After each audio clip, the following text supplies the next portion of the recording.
मालती कुछ नहीं बोली, कुछ खिन्न सी हो गई। मैं फिर नोटबुक की तरफ देखने लगा। थोड़ी देर बाद मुझे भी ध्यान हुआ, मैं आया तो हूँ मालती से मिलने, किंतु यहाँ वह बात करने को बैठी है और मैं पढ़ रहा हूँ, पर बात भी क्या की जाए। मुझे ऐसा लग रहा था कि इस घर पर जो छाया घिरी हुई है वह अज्ञात रहकर भी मानो मुझे भी वश में कर रही है। मैं भी वैसा ही नीरस निर्जीव सा हो रहा हूँ, जैसे यह घर, जैसे मालती। मैंने पूछा, तुम कुछ पढ़ती लिखती नहीं? मैं चारों ओर देखने लगा कि कहीं किताबें दीख पड़े। यहाँ, कहकर मालती थोड़ा सा हंस दी। वह हंसी कह रही थी, यहाँ पढ़ने को है क्या? मैंने कहा, अच्छा, मैं वापस जाकर जरूर कुछ पुस्तकें भेजूंगा, और वार्तालाप फिर समाप्त हो गया।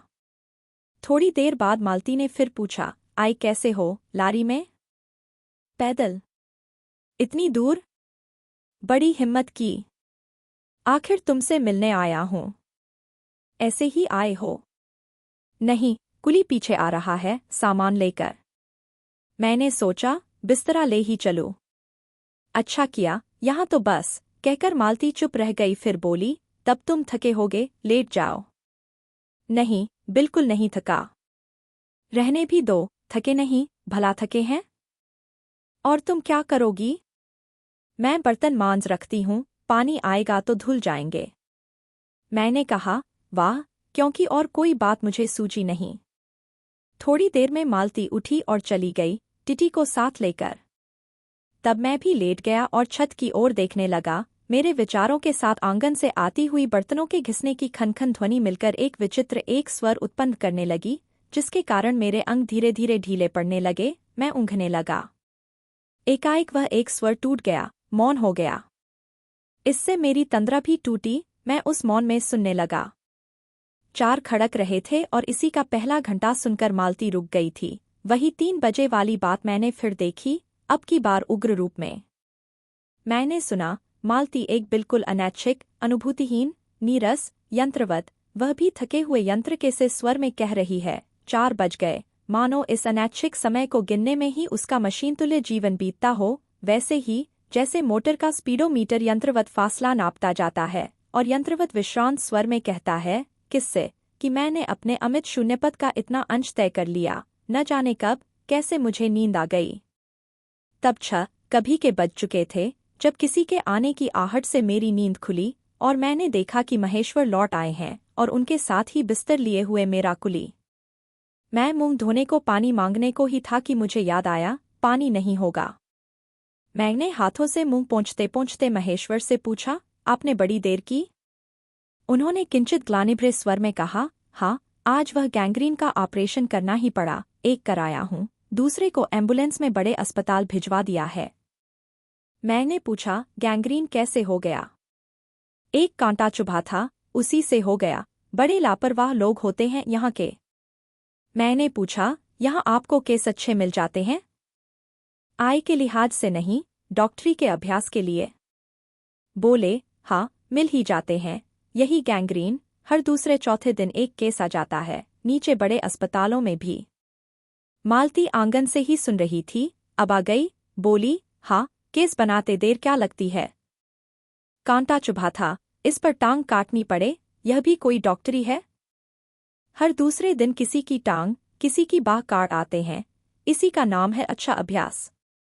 महेश्वर हंसे, बोले, न काटे तो उसकी जान गवाए। हाँ, पहले तो दुनिया में कांटे ही नहीं होते होंगे। आज तक तो सुना नहीं था कि कांटों के चुभने से मर जाते हैं। महेश्वर ने उत्तर नहीं दिया, मुस्करा दिए। मालती मेरी ओर देखकर बोली, ऐसे ही होते हैं, डॉक्टर, सरकारी अस्पताल है न, क्या परवाह है। मैं तो रोज ही ऐसी बातें सुनती हूँ। अब कोई मरमुर जाए तो ख्याल ही नहीं होता। पहले तो रात रात भर नींद नहीं आया करती थी।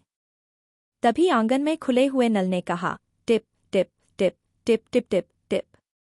मालती ने कहा, पानी, और उठकर चली गई। खनकनाहट से हमने जाना, बर्तन धोए जाने लगे हैं। टिटी महेश्वर की टांगों के सहारे खड़ा मेरी ओर देख रहा था, अब एकाएक उन्हें छोड़कर मालती की ओर खिसकता हुआ चला। महेश्वर ने कहा, उधर मत जा, और उसे गोद में उठा लिया। वह मचलने और चिल्ला चिल्लाकर रोने लगा। महेश्वर बोले, अब रो रो कर सो जाएगा, तभी घर में चैन होगी। मैंने पूछा, आप लोग भीतर ही सोते हैं? गर्मी तो बहुत होती है। होने को तो मच्छर भी बहुत होते हैं, पर यह लोहे के पलंग उठाकर बाहर कौन ले जाए? अब के नीचे जाएंगे तो चारपाइयाँ ले आएंगे। फिर कुछ रुक कर बोले, आज तो बाहर ही सोएंगे। आपके आने का इतना लाभ ही होगा। टिटी अभी तक रोता ही जा रहा था। महेश्वर ने उसे एक पलंग पर बिठा दिया और पलंग बाहर खींचने लगे। मैंने कहा, मैं मदद करता हूँ, और दूसरी ओर से पलंग उठाकर निकलवा दिए। अब हम तीनों, महेश्वर, टिटी और मैं, दो पलंगों पर बैठ गए और वार्तालाप के लिए उपयुक्त विषय न पाकर उस कमी को छुपाने के लिए टिटी से खेलने लगे। बाहर आकर वह कुछ चुप हो गया था, किंतु बीच बीच में जैसे एकाएक कोई भूला हुआ कर्तव्य याद करके रो उठता या और फिर एकदम चुप हो जाता था, और कभी कभी हम हंस पड़ते थे या महेश्वर उसके बारे में कुछ बात कह देते थे। मालती बर्तन धो चुकी थी। जब वह उन्हें लेकर आंगन के एक और रसोई के छप्पर की ओर चली, तब महेश्वर ने कहा, थोड़े से आम लाया हूँ, वह भी धो लेना। कहाँ है? अंगीठी पर रखे हैं, कागज में लिपटे हुए। मालती ने भीतर जाकर आम उठाए और अपने आंचल में डाल लिए। जिस कागज में वे लिपटे हुए थे वह किसी पुराने अखबार का टुकड़ा था। मालती चलती चलती संध्या के उस क्षण प्रकाश में उसी को पढ़ती जा रही थी। वह नल के पास जाकर खड़ी उसे पढ़ती रही। जब दोनों ओर पढ़ चुकी, तब एक लंबी सांस लेकर उसे फेंक कर आम धोने लगी। मुझे एकाएक याद आया, बहुत दिनों की बात थी, जब हम अभी स्कूल में भर्ती हुए ही थे। जब हमारा सबसे बड़ा सुख, सबसे बड़ी विजय थी हाजिरी हो चुकने के बाद चोरी से क्लास से निकल भागना और स्कूल से कुछ दूरी पर आम के बगीचे में पेड़ों पर चढ़कर कच्ची आमियाँ तोड़ तोड़ खाना। मुझे याद आया, कभी जब मैं भाग आता और मालती नहीं आ पाती थी तब मैं भी खिन्नमन लौट आया करता था। मालती कुछ नहीं पढ़ती थी, उसके माता पिता तंग थे।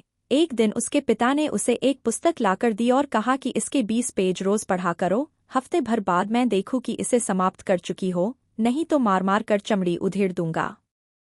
मालती ने चुपचाप किताब ले ली, पर क्या उसने पढ़ी? वह नित्य ही उसके 10 पन्ने, 20 पेज फाड़ कर फेंक देती, अपने खेल में किसी भांति फर्क न पड़ने देती। जब 8वें दिन उसके पिता ने पूछा, किताब समाप्त कर ली? तो उत्तर दिया, हाँ, कर ली। पिता ने कहा, लाओ, मैं प्रश्न पूछूंगा, तो चुप खड़ी रही। पिता ने कहा, तो उद्धत स्वर में बोली, किताब मैंने फाड़ कर फेंक दी है, मैं नहीं पढ़ूंगी। उसके बाद वह बहुत पिटी, पर वह अलग बात है। इस समय मैं यही सोच रहा था कि वह उद्धत और चंचल मालती आज कितनी सीधी हो गई है, कितनी शांत, और एक अखबार के टुकड़े को तरसती है। यह क्या? यह? तभी महेश्वर ने पूछा, रोटी कब बनेगी? बस, अभी बनाती हूँ। पर अब की बार जब मालती रसोई की ओर चली, तब टिटी की कर्तव्य भावना बहुत विस्तीर्ण हो गई। वह मालती की ओर हाथ बढ़ाकर रोने लगा और नहीं माना। मालती उसे भी गोद में लेकर चली गई। रसोई में बैठकर एक हाथ से उसे थपकने और दूसरे से कई छोटे छोटे डिब्बे उठाकर अपने सामने रखने लगी। और हम दोनों चुपचाप रात्रि की और भोजन की और एक दूसरे के कुछ कहने की और न जाने किस किस न्यूनता की पूर्ति की प्रतीक्षा करने लगे। हम भोजन कर चुके थे और बिस्तरों पर लेट गए थे और टिटी सो गया था। मालती पलंग के एक ओर मोमजामा बिछाकर उसे उस पर लिटा गई थी। वह सो गया था, पर नींद में कभी कभी चौंक उठता था।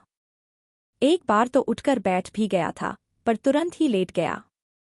मैंने महेश्वर से पूछा, आप तो थके होंगे, सो जाइए। वह बोले, थके तो आप अधिक होंगे। 18 मील पैदल चलकर आए हैं, किंतु उनके स्वर ने मानो जोड़ दिया, थका तो मैं भी हूँ। मैं चुप रहा। थोड़ी देर में किसी अपर संज्ञा ने मुझे बताया, वह ऊँग रहे हैं। तब लगभग 10:30 बजे थे। मालती भोजन कर रही थी। मैं थोड़ी देर मालती की ओर देखता रहा। वह किसी विचार में, यद्यपि बहुत गहरे विचार में नहीं, लीन हुई धीरे धीरे खाना खा रही थी। फिर मैं इधर उधर खिसक कर, पर आराम से होकर, आकाश की ओर देखने लगा।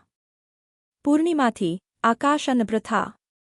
मैंने देखा, उस सरकारी क्वार्टर की दिन में अत्यंत शुष्क और नीरस लगने वाली स्लेट की छत भी चांदनी में चमक रही है, अत्यंत शीतलता और स्निग्धता से छलक रही है, मानो चंद्रिका उन पर से बहती हुई आ रही हो, झर रही हो। मैंने देखा, पवन में चीड़ के वृक्ष, गर्मी से सूख कर मटमैले हुए चीड़ के वृक्ष, धीरे धीरे गा रहे हों, कोई राग जो कोमल है किंतु करुण नहीं, अशांतिमय है किंतु उद्वेगमय नहीं। मैंने देखा, प्रकाश से धुंधले नीले आकाश के तट पर जो चमगादड़ नीरव उड़ान से चक्कर काट रहे हैं, वे भी सुंदर दिखते हैं। मैंने देखा, दिन भर की तपन, अशांति, थकान, दाह, पहाड़ों में से भाप से उठकर वातावरण में खोए जा रहे हैं, जिसे ग्रहण करने के लिए पर्वत शिशुओं ने अपनी चीड़ वृक्ष रूपी भुजाएं आकाश की ओर बढ़ा रखी हैं। पर यह सब मैंने ही देखा, अकेले मैंने। महेश्वर ऊँघ रहे थे और मालती उस समय भोजन से निवृत्त होकर दही जमाने के लिए मिट्टी का बर्तन गर्म पानी से धो रही थी और कह रही थी, अभी छुट्टी हुई जाती है और मेरे कहने पर ही कि 11 बजने वाले हैं। धीरे से सिर हिलाकर जता रही थी कि रोज ही इतने बज जाते हैं। मालती ने वह सब कुछ नहीं देखा। मालती का जीवन अपनी रोज की नियत गति से बहा जा रहा था और एक चंद्रमा की चंद्रिका के लिए, एक संसार के लिए रुकने को तैयार नहीं था। चांदनी में शिशु कैसा लगता है, इस अलस जिज्ञासा से मैंने टिटी की ओर देखा और वह एकाएक मानो किसी शाश्वोचित वामता से उठा और खिसक कर पलंग से नीचे गिर पड़ा और चिल्ला चिल्लाकर रोने लगा। महेश्वर ने चौंक कर कहा, क्या हुआ? मैं झपट कर उसे उठाने दौड़ा। मालती रसोई से बाहर निकल आई। मैंने उस खट शब्द को याद करके धीरे से करुणाभरे स्वर में कहा, चोट बहुत लग गई बेचारे के। यह सब मानो एक ही क्षण में, एक ही क्रिया की गति में हो गया।